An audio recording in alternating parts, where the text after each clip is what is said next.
कहीं कहीं किसी किसी गांव में खेला जाता है, अब तो इसका चलन बंद हो गया। पहले बहुत खेला जाता था। अब तो लोग ताश खेलते हैं, पहले पासा खेला जाता था। तो पासा का ज्ञान सबको होता है। तो जो हमारे अनुभव की बात है, जो हमारे स्तर की बातें, तो हमारे स्तर के उदाहरण में ढालकर अपने ज्ञान को, अपने संदेश को कैसे साहब हमें लखा रहे हैं, समझा रहे हैं। चल सखी चौपड़ खेलिए तन मन बाजी लायो। पासा के खेल में, चौपड़ के खेल में पूरे 84 घर होते हैं, आप गिन लेना। और हमारी जो गोटियां होती हैं उन 84 घरों पे चलती है। और जो मूल बीच में, मध्य में जो हम मूल ठिकाना होता है, उस घर में गोटियां पहुंच जाती हैं तो वह शांत हो जाती है, उसका भटकना, उसका दौड़ना सब बंद हो जाता है। और फिर उसे कहीं किसी जगह पे मार खाने का डर भी नहीं रहता। और घर में जब वो गोटियां दौड़ती रहती हैं तो दूसरे से मार खाने का भी डर बना रहता है कि बीच में कहीं मार ना खाना पड़ जाए, चोट ना खाना पड़ जाए। तो पासे की गोटी जो होती है वो 84 घर चलते चलते आखिर घर पे पहुंचती है। आखिरी घर पे जब पहुंचती है तो एक की जरूरत होती है, जिसे पासा की भाषा में, ये चौपड़िया की भाषा में पग्गा कहा जाता है, पगुरा, 1 नंबर।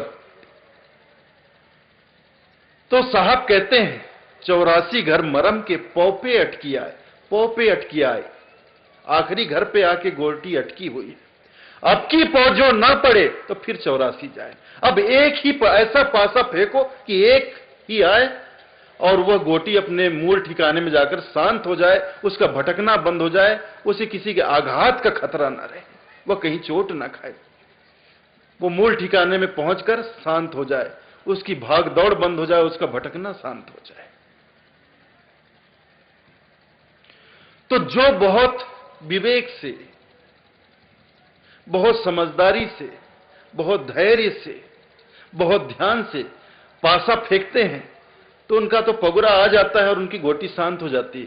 लेकिन कोई गफलत से, लापरवाही से पासा फेंक दे और एक की जगह में 4 आ गया, 10 आ गया, 18 आ गया, 18 पड़ गया, तो उसे फिर 84 में चलना पड़ता है।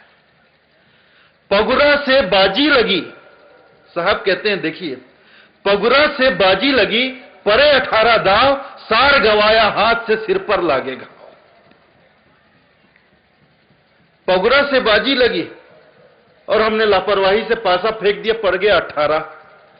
अब वह गोटी शांत होने के बजाय फिर भटकती है 84। तो हमारा यह जीवन भी पौ पे अटकी आए, आखिरी घर पे आके अटकी, और अब की पौ जो ना पड़े तो फिर 84 जाए। अगर हमने इस जन्म को विवेक से नहीं जिया, सावधानी से नहीं जिया, अगर इस जन्म में हम नहीं जागे, हमारा विवेक नहीं जागा, विवेक नहीं जागा, तो हम कदापि किसी कीमत पर अपने इस मानव जीवन के महत्व को समझ नहीं सकते हैं और ना ही इसका सदुपयोग कर सकते हैं और ना ही अपने जीवन को हम सफल बना सकते हैं। तो इसके लिए जरूरी है कि इस दुर्लभ अवसर को हम पहचाने। मानुष ऐसा जीवरा, साहब कहते हैं, मानुष ऐसा जीवरा मिले न दूजी बार, पक्का फल जो गिर पड़ा तो बहुरी न लागे डार। फल पककर एक बार डाल से गिर जाए तो दोबारा कभी पेड़ पे नहीं लगती। मानुष ऐसा जीवरा, मनुष्य जन्म ऐसा है कि मिले न दूजी बार, दोबारा नहीं मिलेगा। और इतने दुर्लभ मानुष जन्म को हम कैसे गंवा रहे हैं, कैसे बर्बाद कर रहे हैं।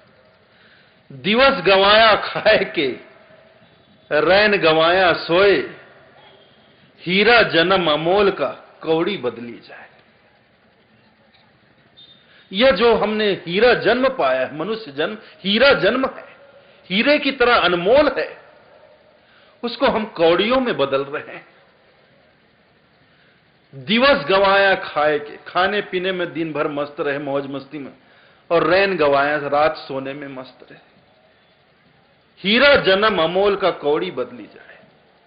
हीरे की तरह अनमोल यह मनुष्य जीवन कौड़ियों में बदल रही, बर्बाद हो रही।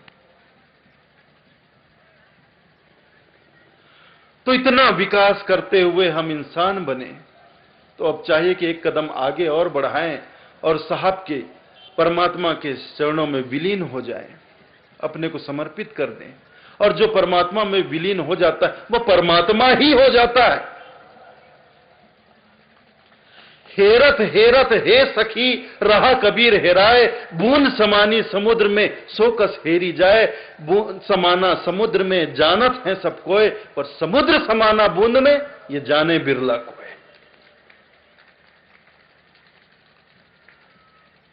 पानी की बूंद समुद्र में समा जाए तो फिर उसे वापस नहीं निकाला जा सकता।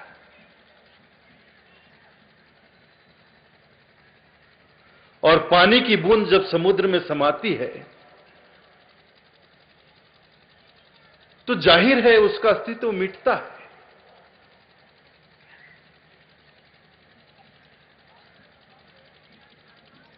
वह अपना स्वरूप खो देती है। लेकिन खोने से कहीं ज्यादा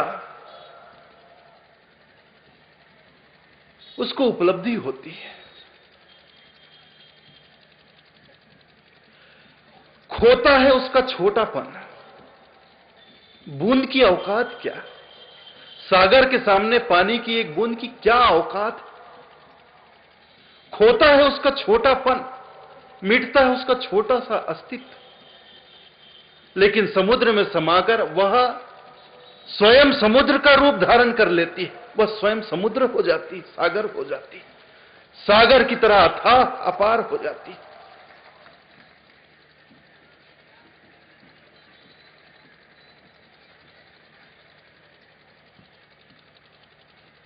और जो बूंद, देखिए, जो बूंद कहे कि मुझे नहीं, सागर में समर्पित नहीं होना, अब वो मस्त बादलों में आसमान में उड़ती रहती है और आसमान में उड़ते हुए उसको अहंकार आ जाए कि नहीं नहीं, मैं भला क्यों समर्पित हो जाऊं, मैं भला क्यों किसी को अपने आप को समर्पित करूं, मैं बढ़िया आसमान में उड़ रही। लेकिन एक दिन तो उसे कहीं ना कहीं टपकना ही है, कहीं ना कहीं तो उसे गिरना ही है।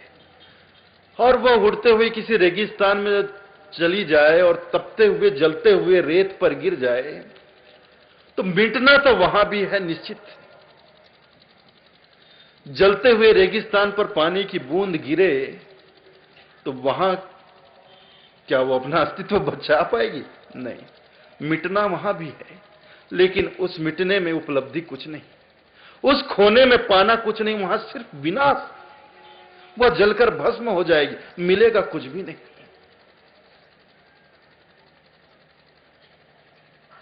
लेकिन सहज भाव से, श्रद्धा भाव से, प्रेम भाव से सागर में अपने आप को विलीन कर दे, समर्पित कर दे, तो वह स्वयं सागर बन जाए।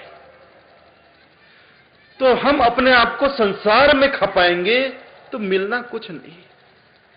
एक दिन मिटना तो जरूर, खपना तो है ही है, मरना तो है ही है, मिटना तो है ही। अगर संसार में मिटे तो केवल मिटना ही मिटना है, विनाश ही विनाश, पाना कुछ नहीं, उपलब्धि कुछ नहीं। लेकिन साहब के चरणों में हम समर्पित हो गए, वहां विलीन हो गए, तो साहब में समाकर हम साहब ही हो जाते हैं। बूंद समाना समुद्र में जानत है सब कोय, पर समुद्र समाना बूंद में ये जाने बिरला कोय। जब बूंद सागर में समाती है तो केवल बूंद सागर में नहीं समाती है, सागर भी बूंद में समा जाता है। दोनों एक दूसरे में समा जाते हैं और फिर दो नहीं रह जाते, एक हो जाते हैं, एक रह जाता है। तो कहना सुनना तो बहुत हो गया, कहना सुनना बहुत हो गया। अब समय है, यह मनुष्य जीवन जो पता नहीं अब तक कितना हमारा समय गुजर चुका और पता नहीं कितना हमारे हाथ में जीवन बचा है। तो कहना सुनने में तो हमने काफी समय बिता दिया। अब कहने सुनने का समय खत्म। छोड़ो कहना सुनना, अब तो करने का समय है। कहना था सो कह दिया, अब कछु कहा न जाए, एक रहा दूजा गया, दरिया लहर समाए। कहना था सो कह दिया, अब कछु कहा न, अब कहने सुनने का समय समाप्त। बहुत कह लिए, बहुत सुन लिए, एक रहा दूजा गया, ये द्वितीय का भाव। ऐसा देखो, देखो विवेक की आंखें खोलो, देखो कि हम अपना अस्तित्व बचाकर कितने छोटे हो गए, कितने क्षुद्र हो गए, कितना सिकुड़ गए हैं, कितना सिमट गए हैं। मैं की क्या औकात है उस परमात्मा के सामने? मैं की क्या औकात है? हम एक सीमे में बंधे, हमारी सीमा है, वह असीम है, अपार है, और हम एक छोटी सी सीमा में बंधे और मैं का इतना अहंकार लिए फिर रहे हैं। तो देखें हम और अपने इस छोटेपन का अहंकार, छोटेपन का अहंकार लिए बैठे हैं। तो विवेक की आंखें खोले और देखें।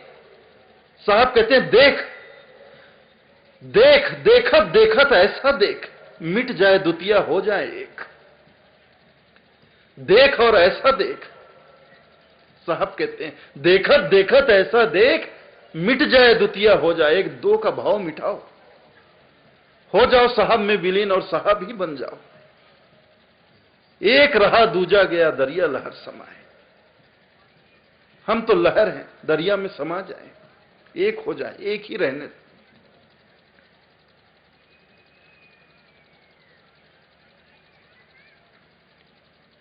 तो ये मनुष्य जीवन, यह मनुष्य जन्म हमें इसलिए मिला है। लेकिन देखिए, मानव जीवन की सार्थकता तो तभी है जब हमारे अंदर मानवता। केवल मनुष्य शरीर धारण कर लेने से कोई मनुष्य नहीं हो जाता है। केवल मानव तन धारण कर लेने से कोई मानव नहीं हो जाता है। जब तक हमारे अंदर मानवता नहीं होगी, हम किसी अर्थ में मानव नहीं। जब तक हमारे अंदर इंसानियत नहीं होगी, हम किसी मायने में इंसान नहीं। हमारे अंदर इंसानियत होगी तभी हम इंसान हैं। हमारे अंदर मानवता होगी तभी हम मानव।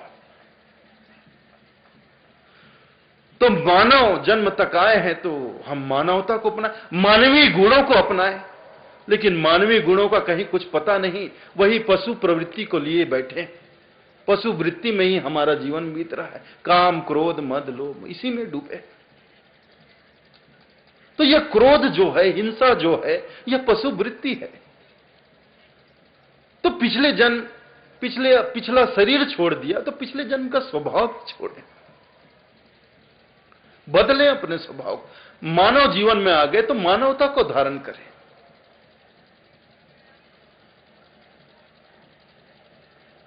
लेकिन ये नहीं होता। यही तो खेल है माया का। तो यही को तो साहब कह रहे हैं, काम तजे तो क्रोध न छूटे, और क्रोध तजे तो लोभा, लोभ तजे तो आशा मांडे, मान बड़ाई शोभा। अब किसी तरह काम छोड़ दिया और चलो क्षमा का भाव धारण करके क्रोध को भी हमने, देखो क्षमा को हम धारण करेंगे तो जीवन में क्रोध कभी फटक नहीं सकता है।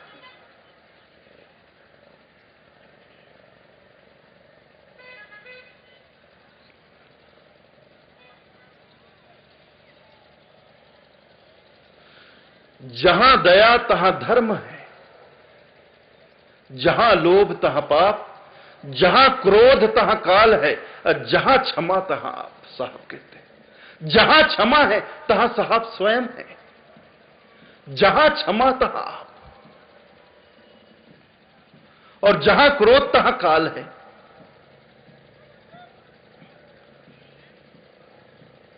तो आप क्रोध को, काल को अपनाकर रखना चाहते हैं कि साहब को अपनाकर रखना चाहते हैं?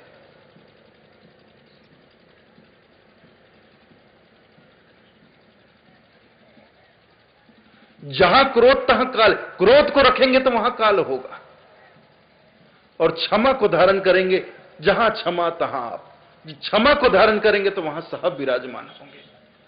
तो आप किसे चाहते हैं?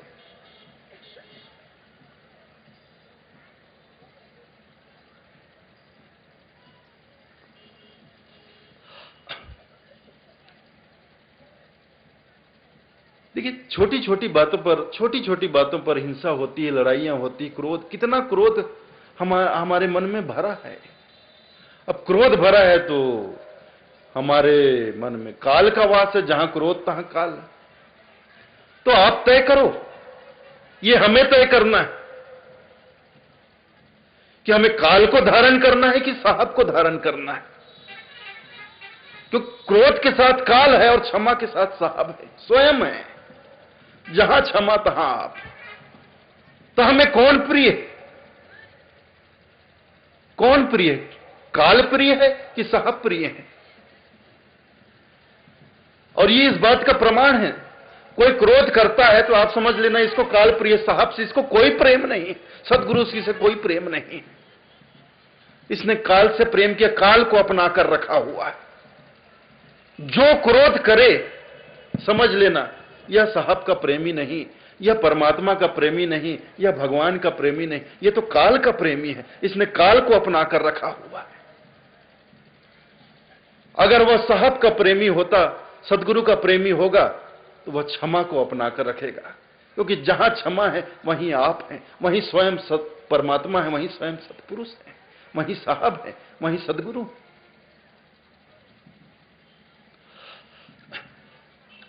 तो हमें क्या धारण करना, यह तय करिए आप। हम साहब के शरण में आए हैं, सदगुरु कबीर के शरण में, तो साहब ही कह रहे हैं जहां क्षमा तहां आप। तो आप क्या धारण करना चाहते हैं? साहब को आपने सदगुरु माना है, अपना आराध्य माना है, तो साहब की आज्ञा का पालन करेंगे कि नहीं करेंगे? तो जीवन से क्रोध को हटाइए, काल को दूर करिए, साहब को अपनाइए, क्षमा को धारण करिए। क्षमा, किसी से कोई भूल हो जाए, चूक हो जाए, तो क्षमा का महत्व भी देखिए। कोई क्षमा मांगे इससे पहले आप क्षमा कर दो, ये क्षमा है।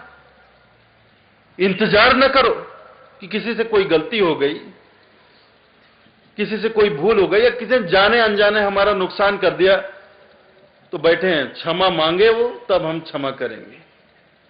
लोग मजबूर करते हैं, नहीं तुम्हें क्षमा मांगना पड़ेगा, माफी मांगनी पड़ेगी। देखो, क्षमा करने वाला, जिसके हृदय में क्षमा हो, वो कभी किसी पर दबाव नहीं डालता है कि तुम्हें माफी मांगनी पड़ेगी, क्षमा मांगना पड़ेगा, क्षमा मांगो। जिसके हृदय में क्षमा होता है वो तो क्षमा मांगने के पहले क्षमा कर देता है। और जो अड़ा है इस बात पर, जो जिद पे अड़ा है, जो दबाव डाल रहा है नहीं तुम्हें माफी मांगनी पड़ेगी, वास्तव में वो माफ करना ही नहीं चाहता, वो तो दंड देना चाहता है। माफी मांगने के लिए मजबूर किया जा रहा है, यही दंड है। उसे दंड दिया जा रहा है कि तुम माफी मांगो। उसे माफ नहीं किया जा रहा, उसे दंड दिया जा रहा है, उसे सजा दी जा रही है कि तुम क्षमा मांगो, तुम्हें क्षमा मांगना पड़ेगा।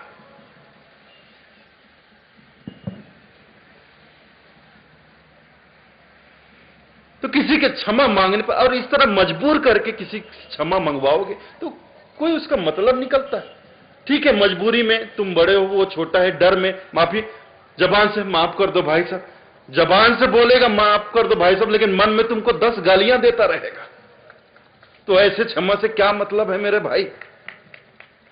मजबूर होकर कोई हमसे क्षमा मांग रहा है तो ठीक है, जबान से तो माफी मांग लेगा, लेकिन हृदय से, मन से तो कोसता रहेगा, 10 गालियां बकेगा। तो इस झूठे दिखावे से क्या मतलब? कर दिया क्षमा। कोई क्षमा मांगे इससे पहले क्षमा, और क्षमा करने में, और सिर्फ क्षमा करना ही नहीं, क्षमा मांगना भी आना चाहिए। क्षमा मांगने से कोई छोटा नहीं हो जाता है मेरे भाई। क्षमा, जहां क्षमा तहां आप, तो क्षमा मतलब केवल क्षमा करना ही नहीं, क्षमा मांगना भी आप सीखो। ये विनम्रता का भाव जिसकी चर्चा कल हुई, विनम्र होना सीखो।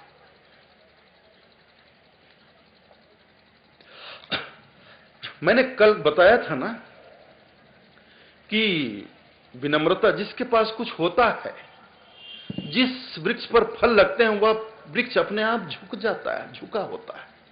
तो जिसके पास कुछ होता है, सार्थक चीज होती है, उस मनुष्य के जीवन में विनम्रता होती है, झुका हुआ होता है।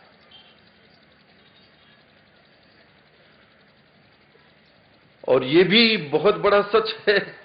देखिए, एक सच यह है कि जिस वृक्ष पे फल लगते हैं वह झुका होता है, तो दूसरा सच यह भी है कि पत्थर भी उसी वृक्ष पर चलते हैं जिस पर फल लगा होता है। ठूंठ पे कोई पत्थर नहीं चलाता है। यह भी दूसरा सच है। ठूंठ पे कौन पत्थर मारेगा? जिस पेड़ पे कोई फल नहीं, उस पे कौन पत्थर चलाएगा? कोई नहीं चलाता। तो पत्थर भी उसी वृक्ष पे चलता है जिस पे फल लगा होता है। लेकिन वृक्ष का काम है, खुद तो सिर पे धूप की गर्मी को सहता है, सूर्य की तपिश को सहता है, लेकिन अपने नीचे आने वालों को, अपने शरण में आने वालों को ठंडी छां देता है और खाने को मीठा फल देता है। यह फलदार वृक्ष की महानता होती है।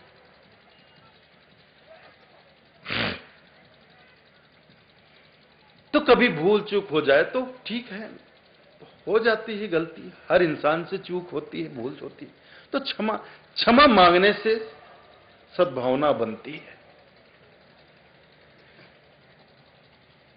तो क्षमा करना ही नहीं, क्षमा मांगना भी सीखे। क्षमा जब जीवन में आए तो क्रोध फटक नहीं सके। इस तरह से ही क्रोध जीवन से जाएगा। तो साहब कहते हैं क्षमा को धारण करें।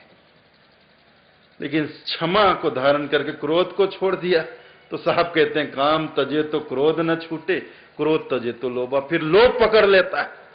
काम से छूटे, क्रोध से छूटे तो फिर लोभ पकड़ता है। इंसान इतना लोभी, इतना लोभ होता है उसके मन में, ये भी मिले, वो भी मिले, ये भी मेरा हो जाए, वो भी मेरा हो जाए। कैसे मैं लाख रुपया कमाऊं, कैसे करोड़ कमाऊं, कैसे ये मकान मैं खरीदूं, कैसे ये जमीन खरीदूं, कैसे बैंक बैलेंस बनाऊं।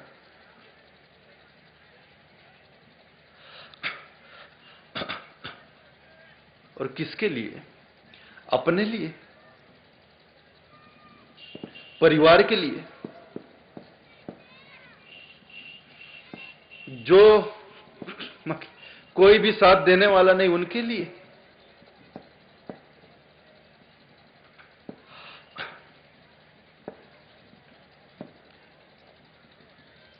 बादशाह सिकंदर से ज्यादा इस संसार को और कौन बटोर सकता है? बादशाह सिकंदर ने पूरी दुनिया को फतह कर लिया था, जीत लिया था, पूरी दुनिया का मालिक बन गया था। लेकिन इतना शराबी था, इतना शराबी था कि भरी जवानी में उसका कलेजा जल गया था। कलेजा जल गया था, उसकी हालत इतनी नाजुक हो गई भरी जवानी में कि उसके जितने वैद्य थे सबने जवाब दिया कि बस अब तुम कुछ दिनों के मेहमान हो। अब वो मृत्यु सैया पर पड़ा है, एक एक पल को गिन रहा है, एक एक क्षण को गिन रहा है कि कब मौत आएगी। तो मृत्यु सैया पर पड़े पड़े पड़े पड़े ये कुदरत का करिश्मा कहिए कि उसे बोध हो जाता है, ज्ञान हो जाता है।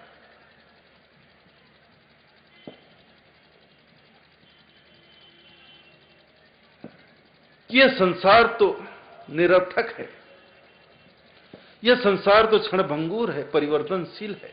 इस संसार में कुछ नहीं धरा। यह संसार तो सेमल का फूल है। तोता जो होता है सेमर का फूल देखता है तो उसको लगता है कि यह बड़ा ही मीठा फल होगा, खाने को बहुत कुछ मिलेगा, और तोता उस पर चोंच मारता है, चोंच मारता है और उसमें केवल रूई निकलती है। चोंच मार, अब कुछ खाने को मिलेगा, अब कुछ खाने को मिलेगा, आखिर तक वो चोंच मारता रहता है और रूई के अलावा और कुछ नहीं मिलता उसको खाने के लिए। यह संसार फूल से मर का हाथ कछु नहीं आया तेरे, हीरा जन्म गंवाया भजन बिन बावरे। साहब का भजन है, भजन बिन बावरे तूने हीरा जन्म गंवाया, यह संसार फूल से मर का हाथ कछु नहीं आया।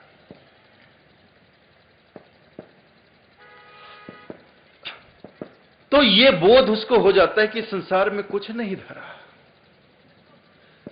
मैंने पूरे संसार को जीता, क्या मेरे हाथ लगा, अब मैं मरने वाला हूं, मैं जाने वाला हूं, इस दुनिया से विदा होने वाला हूं, क्या जाएगा मेरे साथ। तो इस बात का ज्ञान हो गया उसे। तो उसने अपने सेनापतियों को बुलाया, मंत्रियों को बुलाया और आदेश दिया, देखो अब तो मैं मरने वाला हूं,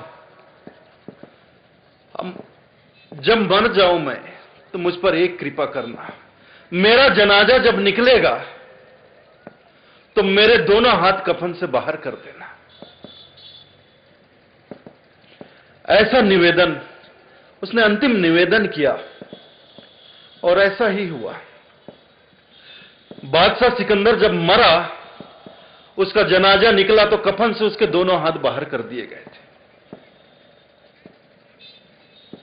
और पूरी दुनिया ने देखा, तमाम लोगों ने देखा, देखो यह बादशाह सिकंदर, दुनिया का मालिक सिकंदर आज इस दुनिया से विदा हो रहा है और एक ढेला भी, एक फूटी कौड़ी भी इसके हाथ नहीं जा रही, दोनों हाथ खाली। पूरी दुनिया ने देखा।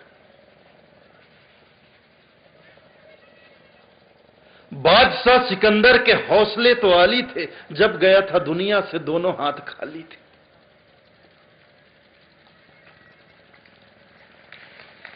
हौसला तो इतना था कि पूरी दुनिया को फतह कर लिया, लेकिन जब गया दुनिया से तो दोनों हाथ खाली थे।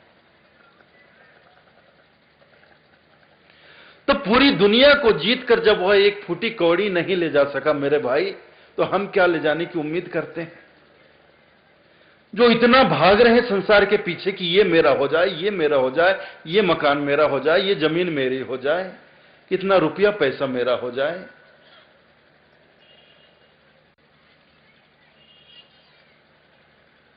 कंकड़ चुनचुल महल बनाया, लोग कहे घर मेरा रे, अरे ना घर तेरा ना घर मेरा, चिड़िया रैन बसेरा रे। ये संसार तो सराय, 2 दिन के लिए आए फिर चले जाना।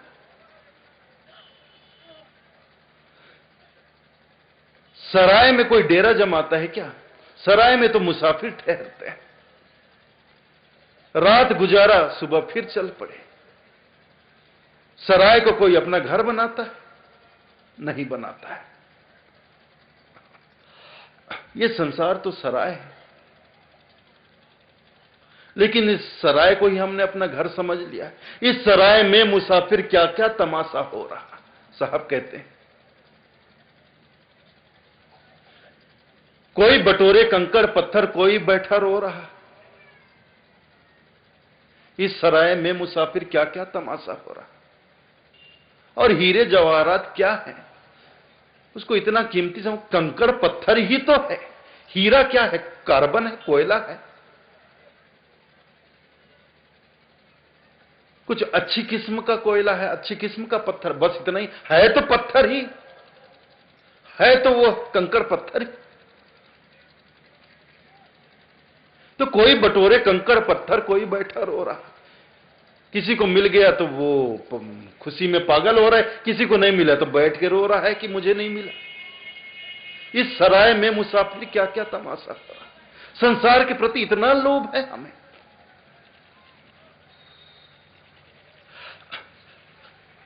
कुछ लोग मानने को तैयार नहीं होते। एक बार साहब भ्रमण करते करते करते करते एक राजा के महल के सामने पहुंच गए।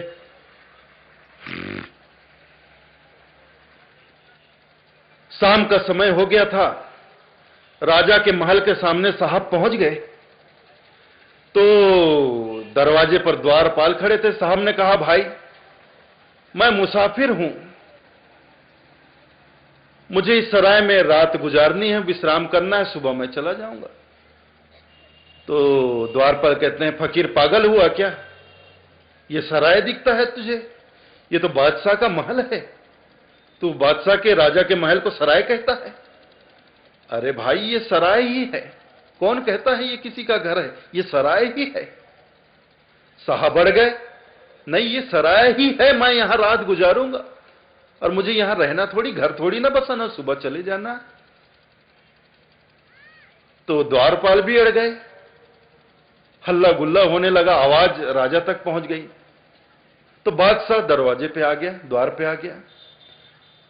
तो क्या बात हो गई? द्वारपाल से पूछा। तो द्वारपाल ने कहा कि महाराज देखिए, ये कोई फकीर आए हैं, ये कहते हैं कि ये सराय है, मुझे यहां रात गुजारनी है। तो बादशाह ने कहा, क्या फकीर, क्यों, तुम्हारा दिमाग तो नहीं सरक गया? पागल हो गए क्या? ये मेरा महल है, ये मेरा घर है, ये मेरा महल है, तुमको ये सराय नजर आता है? ये सराय नहीं है बाबा, जाओ कहीं और जाओ। तो साहब ने कहा, ठीक है, मैं चला जाऊंगा। तुम कहते हो ये सराय नहीं है, ये मेरा घर है, मैं चला जाता हूं, कहीं और रात गुजार लूंगा, लेकिन मेरे एक बात का जवाब दो। तो साहब ने कहा, मैं कोई 40-50 बरस पहले भी यहां आया था, इस जगह से गुजरा था, और मैं इस राजमहल के भीतर भी गया था, दरबार को भी मैंने देखा। तो सिंहासन पर एक सफेद दाढ़ी और बाल वाले एक बुजुर्ग व्यक्ति सिंहासन पर बैठे थे। वो कौन थे? तो राजा ने बड़े शान से कहा, वो मेरे दादाजी थे, वो दादा हजूर थे, वो दादा बादशाह थे, मेरे दादा थे। साहब ने कहा, अच्छी बात है। तो अभी मैं कोई 10-15 साल पहले फिर से यहां आया था, तो एक और अधेड़ व्यक्ति दरबार में उसी सिंहासन पे बैठे थे। वो कौन थे?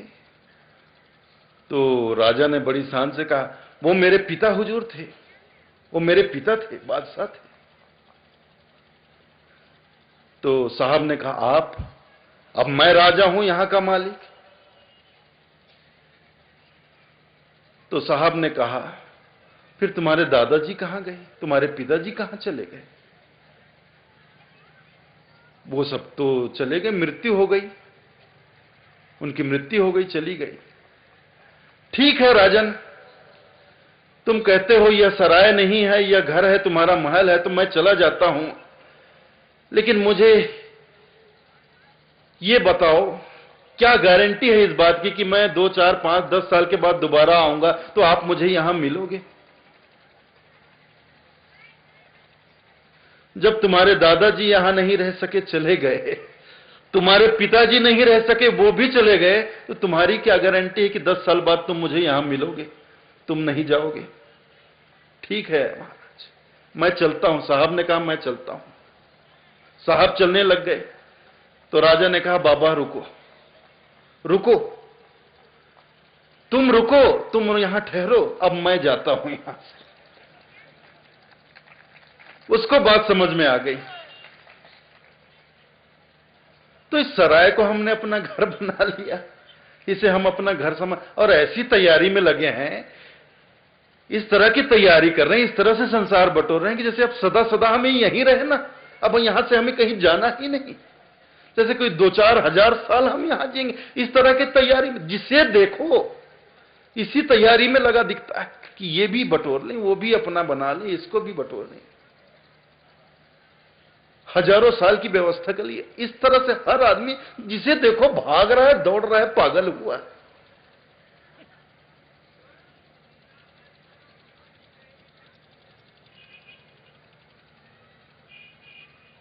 न चैन से जीता है, न बैठता है, न खाता है, न पीता है,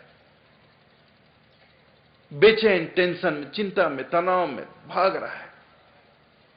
बच्चों से 2 मिनट हंस के बात करने की फुर्सत नहीं, बच्चों के साथ समय गुजारने का वक्त नहीं, कि छोटे छोटे बच्चे बेचारे इंतजार के हमारे पिता आए, हमारे बाबूजी आए, हमें गोद में उठाएं, खिलाएं, हमें घुमाने ले जाएं, लेकिन फुर्सत नहीं लोगों को, संसार की हाय तौबा में लगे। घर में पत्नी इंतजार कर रही है, कभी आए तो मैं उनके साथ चैन से बैठ के दो बातें करूं, घर की चार बातें कहूं, बच्चों के बारे में बताऊं, पढ़ाई लिखाई के बारे में बताऊं, प्रेम से उन्हें भोजन कराऊं, फुर्सत नहीं। आनंद फानन समय बेसमय घर आया, चिल्लाया, खाना लाओ जल्दी, देर हो रहा है। खाना खा रहे हैं तो मोबाइल कान पे लगा, इधर खाना। ये मोबाइल भी बड़ा हेडेक है।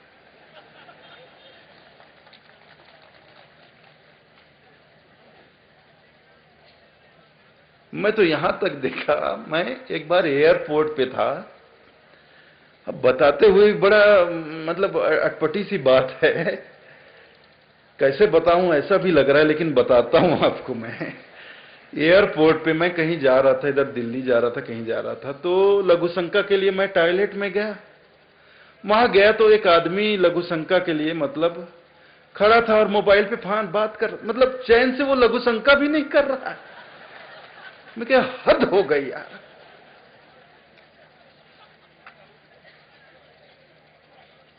आदमी को इतना भी चैन नहीं, इतनी भी फुर्सत नहीं। क्यों? मुझे बड़ा आश्चर्य हुआ, मोबाइल ने पागल कर दिया आदमी को। जिसे देखो मोबाइल पकड़ा है, बच्चे मोबाइल लेकर घूम रहे, रिक्शे वाला मोबाइल लेकर, पान बनाने वाला मोबाइल, जिसे देखो मोबाइल। और इस संसार के चक्कर में हम अपना सुख चैन सब गंवा बैठे। हमारे जीवन में कुछ रह गया है तो वो चिंता, टेंशन, तनाव, भाग दौड़, भटकना, सिर्फ यही रह गया और कुछ नहीं।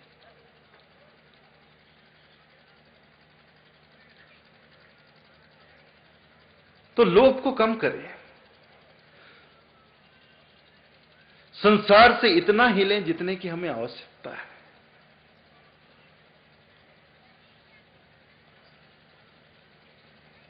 क्या करेंगे बटोर कर? आखिर एक दिन हमें जाना है, और जाएंगे तो कुछ भी हमारे साथ नहीं जाना है, सब यहीं रह जाना है। और यह सत्य है, और यह सत्य हम नित प्रतिदिन देख रहे हैं, अपनी आंखों से देख रहे हैं, अपने अड़ोस में, पड़ोस में, गांव में, नगर में रोज देख रहे हैं। पड़ोस में कोई मरता है, हम जीवन भर देखे, ये आदमी घर बनाने में, दौलत कमाने में, जमीन खरीदने के, सब जोड़ने में, एक बटोरने में पूरा अपना जीवन खपाया, आज मर गया और खाली हाथ चला गया, एक फूटी कौड़ी इसके साथ नहीं की। वो देख रहे हैं, इस सत्य को नित्य प्रति हर दिन देख रहे हैं, उसके बाद भी हमें बात समझ में नहीं आ रही। हम संसार के पीछे दौड़े चले जा रहे हैं कि ये भी मेरा हो जाए, वो भी मेरा हो जाए।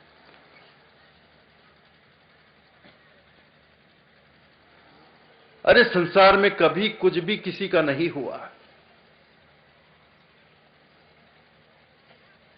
साहब कहते हैं एक दिन ऐसा होएगा कोई काहू का नहीं।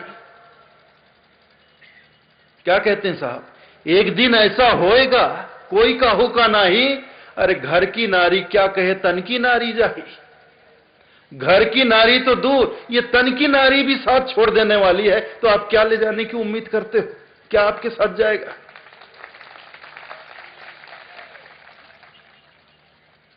फिर भी संसार के पीछे पागल है, लोभ में। और सबसे बड़ा लोभ जीवन का लोभ, जीवन का लोभ। कोई 100 बरस जी गया, वृद्ध हो गया, शरीर जर्जर हो गया, कई तरह की बीमारियां लग गई, कष्ट, जीवन में कष्ट के अलावा और कुछ नहीं। न चल सकते हैं, न फिर सकते हैं, न बोल पाते हैं, न खा सकते हैं, न पी सुन सकते हैं, सब कुछ, सारी इंद्रियां कमजोर शिथिल हो गई, कुछ नहीं शक्ति बाकी रह गई शरीर में, जर्जर शरीर। फिर भी खाट पे पड़े पड़े भगवान से ही मांगते हैं, भगवान अभी मुझे मत मारना, अभी मुझे और जीना है, 10 अब मुझे और जीवन दे दे, 10 साल और जी जाऊं मैं। वो और जीना चाहता है, भले ही कितनी तकलीफ हो, लेकिन वो जीना चाहता है। तो मनुष्य का सबसे बड़ा लोभ जीवन का लोभ। और इसके लिए एक देखिए, इस जीवन के लोभ ने मनुष्य की क्या दुर्दशा की है। टॉल्स्टॉय एक बड़ा प्रसिद्ध कहानीकार हुआ पश्चिम का। उसकी कहानियों में जीवन का बड़ा सार छुपा होता था, इसलिए बड़ा प्रसिद्ध साहित्यकार था, ये कहानीकार था। टॉल्स्टॉय का नाम आप लोगों ने सुना होगा। उसकी एक कहानी है, उस कहानी में उसने यही बातें बताई हैं कि जीवन के लोभ ने मनुष्य की क्या दुर्गति कर दी। कहानी इस तरह से है कि जब सृष्टि की रचना हो रही थी, संसार बनाया जा रहा था और इस संसार में तरह तरह के प्राणी बनाकर भेजे जा रहे थे, बनाने वाला जो भी बनाने वाला उसके द्वारा। तो कहानी देखो, कहानी तो कहानी है, लेकिन कहानी में जो बातें, जो तथ्य छुपा है, कहानी में जो शिक्षा मिलती है, वो उस पे आप जाइए। तो जो भी बनाने वाला है, तो जो तरह तरह के प्राणी यहां संसार के लिए बना बना के भेज रहा था, तो इस दौरान उसने 3 प्राणी तैयार किए, बनाए उसने। एक बैल बनाया, 4 प्राणी बनाए, एक बैल बनाया, कुत्ता बनाया, उल्लू बनाया और मनुष्य को बनाया। चारों बनकर जब तैयार हो गए तो रचनाकार ने, बनाने वाले ने उनसे कहा कि तुम चारों को मैंने धरती के लिए, पृथ्वी के लिए, संसार के लिए बनाया है। तुम्हें वहां जाना है, वहां विचरण करना है, वहां तुम्हें रहना है। तो चारों ने हाथ जोड़कर कहा, बड़ी खुशी की बात है, आपने हमारा निर्माण किया, हमारी रचना की, आप हमें संसार में भेज रहे हैं, धरती पर भेज रहे हैं, हमें रहना है। लेकिन दया करके ये तो बतला दो कि वहां हमें करना क्या है। तो सबसे पहले बैल सामने आ गया। बैल ने पूछा बनाने वाले से कि आप मुझे संसार में भेज रहे हैं, मैं जरूर जाऊंगा, लेकिन दया करके ये तो बता दो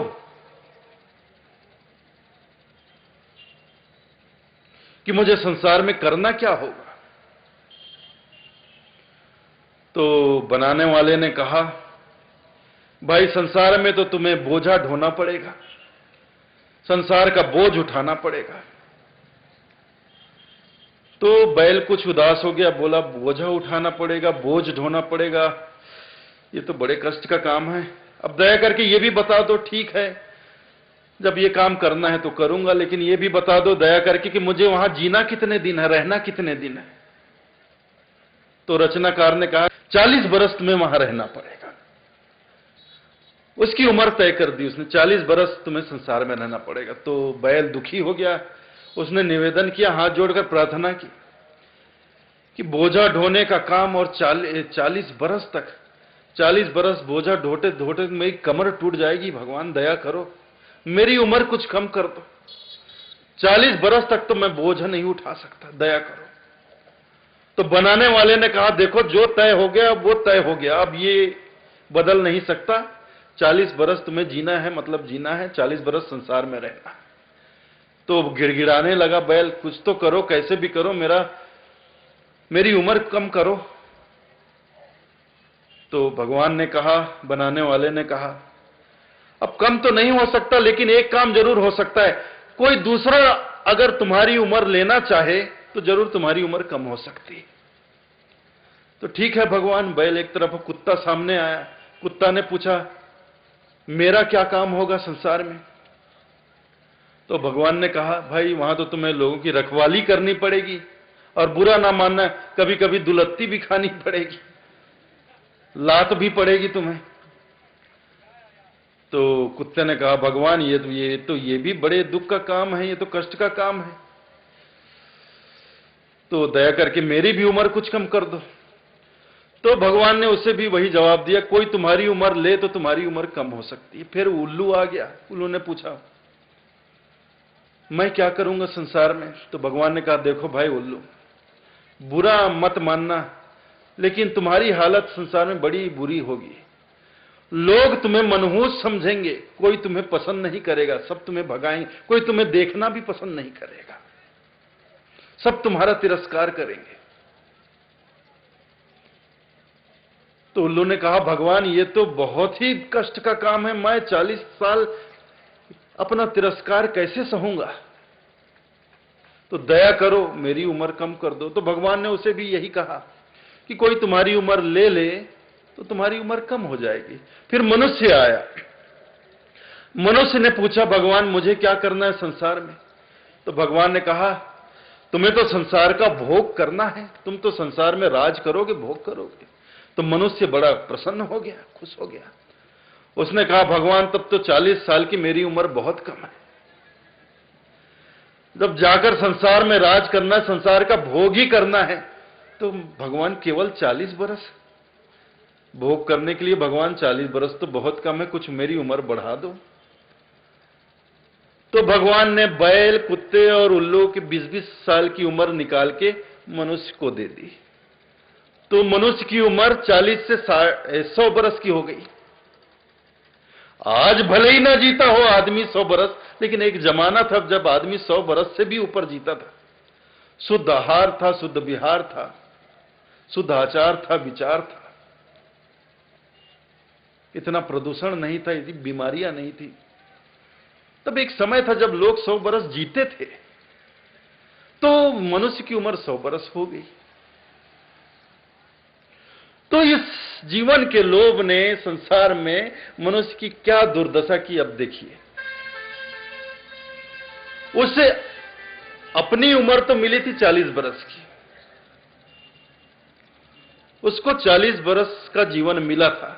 बाकी 60 साल तो उसने लोभवश मांगा, जीवन का लोभ किया, लोभवश उसने 60 साल प्राप्त किया।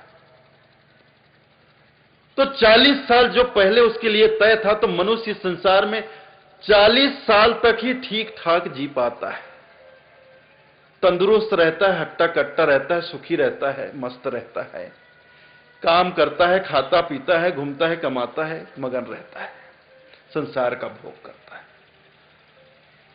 और 40 बरस जैसे ही पूरा होता है, फिर उसकी बैल की जिंदगी शुरू हो जाती है। फिर मनुष्य मनुष्य नहीं रह जाता, वो बैल बन जाता है। फिर वो बैल का काम करता है। अब बैल का क्या काम था? बोझ उठाना, बोझा ढोना।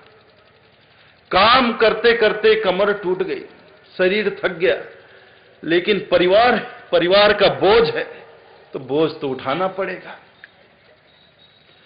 लड़के बच्चे काम करते नहीं हैं, नालायक हैं, घूमते फिरते हैं, कोई काम करने को तैयार नहीं, तो अब बच्चों को भूखा थोड़ी मारे। तो शरीर में शक्ति नहीं, कमर झुक गया, कमर दुख गया, कमर टूट गया, लेकिन परिवार का बोझ उठा रहे हैं। तो बैल की जिंदगी शुरू, बैल बन जाता है आदमी, बोझ ढोता है। तो 60 बरस तक आदमी, 40 से 60 बरस तक आदमी बैल की तरह जीता है। 60 बरस के बाद फिर उसकी कुत्ते की जिंदगी शुरू हो जाती है। अब कुत्ते का उसने जीवन लिया। कल तक खुद जिस घर का मालिक था, लड़के बच्चे बड़े हो गए, बहू घर में आ गई, अब घर पर उन्होंने कब्जा जमा लिया, वो घर के मालिक बन गए। वो घर के मालिक बन जाते हैं, वो घर पे कब्जा कर लेते हैं। और उस बुढ़े की जगह कहां? जो 60 साल का हो गया, उस बुढ़े की जगह कहां? जहां कुत्ते की जगह होती, दरवाजे के पास, जो सामने का दरवाजा होता है, बरामदा, वहां उसके लिए खाट डाल दिया जाता है, ये तेरी जगह, तू यहां बैठा रहा। वहां उसको बैठा दिया जाता है दरवाजे के पास। और कभी बेटा बहू घर से बाहर गए तो उसको कह के जाते हैं, हम जा रहे हैं बाजार सिनेमा देखने, घर को देखना, कोई चोर उचक्का ना घुस जाए, रखवाली करना। तो कुत्ते का काम रखवाली करना। तो वो बेचारा बुढ़ा खाट पे दरवाजे पे बैठा बैठा घर की रखवाली करता है। अब वही तो कुत्ते को कहां बांधते हैं? दरवाजे के पास। तो 60 साल के बाद आदमी कुत्ता बन जाता, उसकी कुत्ते की जिंदगी शुरू हो जाती। अब बेटा बहू गए बाजार घूमने, सिनेमा देखने, वहां से खा पीकर आ गए, बाजार में चाट गुपचुप वगैरह जो इडली डोसा मार के आ गए। और शाम को घर आए, रात को घर आए, और जो दोपहर का बचा खुचा खाना उसको निकाले थाली में और रख दिए बुढ़े के सामने, ले बाबा खा इसको। वही जो कुत्ते को बचा खुचा खाना दिया जाता है ना, जिस तरह से, उस तरह से उसको दे दिया जाता है। तो ये हालत हो जाती है उसकी। तो 60 से 80 बरस तक आदमी कुत्ते की तरह जीता है और 80 बरस के बाद उल्लू बन जाता है। उल्लू का तिरस्कार होता है, लोग उसे मनहूस मानते हैं, अपशकुन मानते हैं, कोई पसंद, कोई देखना नहीं चाहता है। तो हमारे बुजुर्गों की यही हालत है समाज में। जो बहुत बूढ़े हैं, बुजुर्ग हैं, 80 बरस 90 बरस के जो लोग हैं, कोई पसंद नहीं करता उन्हें। हर जगह लोग तिरस्कार करते हैं। घर में कोई जरूरी चर्चा हो रही है, घर के परिवार के लोग बैठे हैं, किसी बेटे की, नाती के, पोते की शादी ब्याह की बात चल, कोई बुजुर्ग आ जाए वहां पे, 80-90 बरस कोई बुजुर्ग, वो भी वहां बैठ जाए, तो सलाह मशवरा चल रहा है कि यहां आप लड़की दे दें, वहां से बहू ले आए, इस तरह। तो बुजुर्ग बीच में कहीं कुछ बोल दे तो सब भड़क जाते हैं, अरे तू यहां क्यों आ गया, तू जा ना, खाट पे पड़ा रहा, हम सब कर लेंगे, तेरी क्या जरूरत है यहां पे, तेरे को खाना मिल रहा है, तू जा वहां बैठ, तू क्यों परेशान हो रहा। उसको वहां से भगा दिया जाता है। जैसे उल्लू घर पे आके बैठ जाए तो कोई पसंद नहीं करता, डंडा लेकर तुरंत खदेड़ते, ये कहां आ गया, अपशकुन हो गया, मनहूस, भगाओ इसको यहां से। उल्लू को भगा दिया जाता है, घर पे नहीं बैठने दिया जाता है। इस तरह से बुजुर्गों को भगा दिया जाए, हर जगह से भगा, हर जगह तिरस्कार होता है उसका। तो ये हालत हो जाती है मनुष्य की। और ये दुर्दशा हुई लोभ के कारण। फिर भी आदमी लोभ में पड़ा है,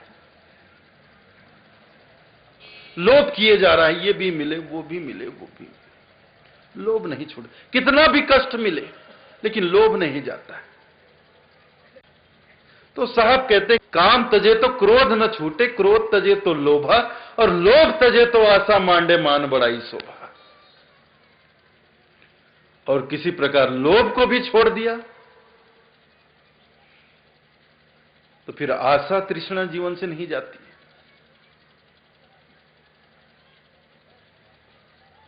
साहब ने तो कहा भी है, मन मरे न माया मरे, मरमर जात शरीर, आशा तृष्णा ना मरे, कह गए साहब कबीर। जीवन से आशा नहीं जाती, आस बनी रहती। वही बात कि मैं और ज्यादा कमाऊं, अब मुझे और ज्यादा मिले, और मिले, ये भी मिले, वो भी मिले, ये भी मुझे मिले, बस यही आस है। इसी आस में जिए जा रहे हैं। आज नहीं तो कल ये मुझे मिल जाएगा, आज नहीं तो कल ये मकान मुझे मेरा हो जाएगा, आज नहीं तो कल मेरा बिजनेस चल जाएगा। इसी आस में हम जिए जा रहे हैं। संतोष नहीं है जीवन में, जरा भी संतोष नहीं।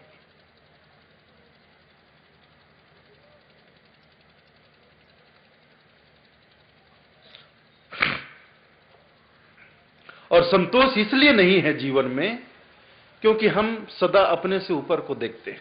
देखिए, ये भी एक समझने वाली बात है, बड़ी बात है। जीवन में संतोष इसलिए नहीं है क्योंकि हमारी प्रवृत्ति है, हमारी आदत है कि हम सदा अपने से ऊपर देखते हैं, ऊपर वाले को देखते हैं। 10 रुपया कमाने वाला 100 रुपया कमाने वाले को देखता है, 100 कमाने वाला 1000 कमाने वाले को देखता है, 1000 कमाने वाला लाख कमाने वाले को देखता है, लाख कमाने वाला करोड़ कमाने वाले को देखता है। उसकी आशा और बढ़ती है। 10 रुपया कमाने, एक दिन में जो 10 रुपया कमाता है, 100 रुपया कमाने वाले को देखता है तो उसकी आशा बढ़ती है। यार, मैं तो एक दिन में 10 रुपया कमाता हूं, वो तो 100 रुपया कमा लेता है, तो क्यों ना मैं भी उसी की तरह काम धंधा करूं, वैसा ही काम मैं भी पकड़ लूं कि एक दिन में मैं भी 100 कमाऊं। 100 कमाने वाला 1000 कमाने की सोचता है, 1000 कमाने वाला लाख कमाने की, और जो एक दिन में 1 लाख कमा रहा है उसको भी संतोष नहीं है, वो करोड़ कमाने की सोचता है। और जो करोड़ भी कमा रहा है उसको भी चैन नहीं।